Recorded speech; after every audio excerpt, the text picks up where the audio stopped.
exactly what percentage of our water is toilet to tap or recycled? In San Diego, we prefer recycled water. Oh, recycled water. Toilet to tap is really, this is actually, I'll get to that. This is Lake Oroville. So this is the lake that you were talking about. It's the first lake on the state water project system. So this is a picture of the lake taken in 2005. And this is the island that you can see here. Oh. So as you can see, we've been depleting our reservoirs just rapidly. Again, half of the storage in San Diego has just been ripped out.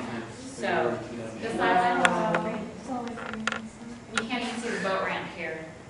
And then this island and the boat ramp. In August, they had to pull all the houseboats out because there wasn't enough water for them to So like by half, I see the acre feet. What was the first slide at? 3 million? Yeah. It almost A loss of 2 million acre feet. And probably about 60% of that got used to irrigate your landscape. So that's something we need to think about for the future. And remember that what you see out here isn't really natural, and we need to get back to native landscaping. See a little less grass, a little bit more California native planting, and a lot more mulch.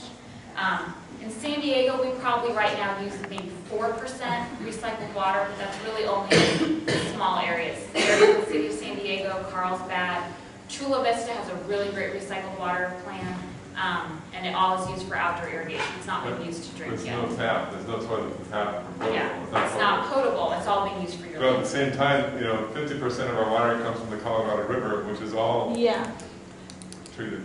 So what are the barriers to doing 100% of our water, of doing toilet to tap? I mean, 100% of our water recycled? Public perception and cost. Okay, because when someone came up with toilet to tap, all of a sudden everyone went, I don't want to support that, even though you're already doing it. Right. We have our water industry sayings, and we say, the beer you're showering, or the water you're showering in today was a beer 2 days ago in Vegas. It's true. Yeah. If you've ever been to the river, if you've ever been to Lake Havasu, you're wading in waist deep, you're drinking that water 3 days later. So it's all recycled. But the solution to pollution is dilution. Hey, I'm a native San Diego. I've been drinking the water since I was a child. I'm normal. 10 fingers, 10 toes, no tail. So it's good. Just get a filter. Sorry, one more. Has there been a study showing the environmental costs or the cost that we could, this is like widespread. So say we really do have a serious water issue in San Diego and we can't live like we usually live, and that affects the economy and money, money's not coming in. Has there been a study done showing like, okay, well, we're spending this initially to recycle this water, but long term, there's actually a benefit? Has there been anything? There has been. The problem that I think local agencies have faced is public agencies are always cutting their budget. You will never see, very rarely will you see an agency go, oh, we're going to explode our budget and we're going to start spending all this money on this great program or that great program. You're seeing things get cut. In today's economic crisis, you're going to see things get cut. And so something's always getting cut. There have been studies, it is a great idea, but the cost associated, because you have to have your potable water line separate from your recycled water line. So it's expensive. So if you're putting a new development in, you can put in your recycled water line, it's already done. It's a less cost, but then there's also the connection. You have to connect to the main plant coming out, and that can be a $5,000 or $10,000 connection. So for businesses, if they don't want to make that decision, or a homeowners association doesn't want to put out that initial cost, they're not going to do it. So what needs to happen is we need to raise the price of recycled water, and water agencies need to take that initiative to put that system in and to say, we're going to start with recycled water, we're going to get it out there, people are going to love it, and that's just the way it is. In Orange County, they're doing it now, and people are drinking it. I've had the water coming off the Orange County plant. It tastes just the same.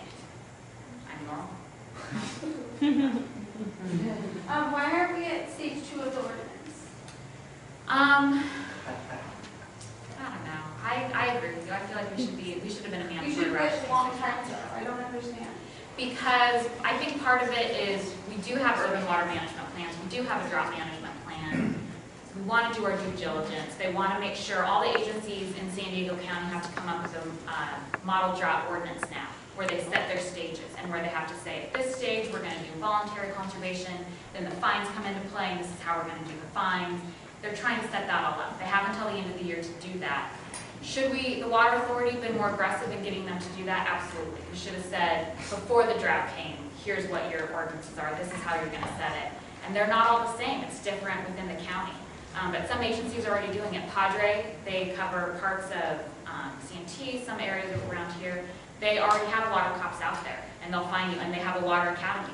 And if you aren't watering your lawn, they'll bring you in, and they'll make you come to a class for 4 hours on a Saturday, and then you don't have to pay your fine. The water levels, I think part of it is, again, it's politics. There's a lot of politics associated with it, and, you know, to be quite frank, the city needs to do it. If the city goes to mandatory rationing, everyone else will go to mandatory rationing. And the city will wait for us to say, you need to go to mandatory rationing. It's a bureaucracy. If I can understand a bureaucracy, So, it'd be so happy. what can we, like, community members do? How do we stand up? Because, like, in the 80s, we would already be at, like, definitely level 2. I just don't understand why it's not being mandated. And why the marketing campaigns are, like, or, like, you know, it's, like, so big, it's not like, hey, you're going to run out of water in 20 years. Like, it's not being taken, like, very seriously to the public, I feel. Yes. Would you come to our board meeting and say that, please? Well, it's again, I've done a lot of work in the environment. I've been active in the environmental movement for 30 years, and you know, people often say I'm not political. I don't get involved in politics, but you know, politics is the defining attribute of our species. And to put it succinctly, development, you know, new construction, water infrastructure, in this case, establishing these different levels of conservation, they're all determined by the people that we elect to office. That's the mayor of the city of San Diego and the city council. And it really comes down to the mayor, who, you know, because the city of San Diego water department is the city of San Diego, they're sort of one and the same, I guess. Yeah. It really means we have to get to the mayor. And the mayor is going around the city right now and giving little town hall meetings and discussions. He's packing them in, you know, 10 people here, 15 people there. We had 30 the other day. You had 30? Yeah, the 1.5 million citizens, voters in San Diego. You know, you just need, if you can go to one of those, or maybe they're done now, I don't know. Write a letter to the mayor, phone his office, say, I want to see level 2, you know. But you also need to be, you know, we all need to be water conscious and do things, you know, shortening your showers, you know, don't flush the toilet every time, you can get away with that, maybe your roommates don't like it, whatever. Doing those sorts of things. Shower with a friend. There you go. Hey, whatever it takes. Drink beer only, but imported beer, don't drink local beer. But it also takes, I mean, 60% of the water use in San Diego is going outside. So it also takes people, and I do it in my neighborhood, when I see my neighbor overwatering, I go, hey, notice your sprinkler's been on for an hour. I think you're done because it's all running into the gutter. That's going to hit the beaches in 2 days. That's what it takes. And you kind of have to be in people's face about it. And you have to be nice. Try to be nice. Don't be yelling at people. But that's what it takes. It takes a friend telling a friend telling a friend, and then everyone talking to your political official, and maybe that will change. Maybe. Yeah. Have you ever thought of, in terms of marketing this information, going to radio stations or stations that get a lot of attention that people listen to and go to? Have you ever thought of What are you saying? approaching You're that? not listening to KIFM? They don't even know. Yeah, that's where we have a radio buy. We have, I mean, but honestly, in the grand scheme of things, our advertising campaign is $2 million. That is such a tiny amount of money in relation to everything else But radio that ads you're are hearing cheap. out there. You could like go FM 94.9. You would think they'd be cheap, but they're really not. I mean, we are hitting a lot of radio stations, but How about this? maybe just not the ones you're You listening go to. to the stations, give them this presentation, and like say, hey, run this ad for free because we're all gonna die. I think we're getting to that point, but up until now, it's been, well, how much are you going to pay for that? And they've been giving us good deals, but it's still, how much are you going to pay for But you that? got to make a connection with the people and show them this information. And then Still money talks. Are you looking for an internship? Come on board. Happy Marketing to have major? you. Like to the beach and college area, to kids who really aren't paying attention to stuff like that when they're fighting for alcohol beach bans versus water that they're going to need in the next 20 years. Like what would, like, you say the top 5 things that you could just be like, you know, turn your head, kind of like really get people thinking. Well, you tell me.